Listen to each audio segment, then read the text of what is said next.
बॉलीवुडक superstar Salman Khan 7 dogs सँ Hollywood में debut करल जा रहल छथि जे बॉलीवुड के एकटा महान स्टार जे कला क्षेत्र में अपन एकटा अलग पहचान स्थापित केने छलथि आब ओ हॉलीवुड में सेहो प्रवेश कऽ रहल छथि। रोड्रिगो गुरेरू के फिल्म निर्देशन कयल छै ई 7 डॉग्स। एही में ओ अपन अभिनय से डेब्यू करऽ जा रहल छथि। हुनकर सलमान खान के फैन सब के लेल ई बहुत उत्सुकता के बात छै जे सलमान खान के एखन हम सब बॉलीवुड में मात्र देखै छलिए आब हॉलीवुड में सेहो जा रहल छथि।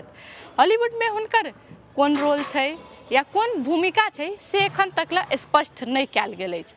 मुदा सलमान खान अपन भतीजा आयान के म्यूजिकल प्रोग्राम में जखन गेल छलखिन तखन ओहि फिल्म के बारे में चर्चा केने छलखिन कि एहि फिल्म में हमर नीके भूमिका रहत। एहि फिल्म के रोचक कथा अनुसार से हुनकर एहि में भूमिका देल जायत। तकर बाद सलमान खान के लास्ट फिल्म कही तो टाइगर 3 आयल छल। एहि के बाद सलमान खान सिकंदर में सेहो काज कर रहल छथि जे ईद में रिलीज होबय वाला अछि।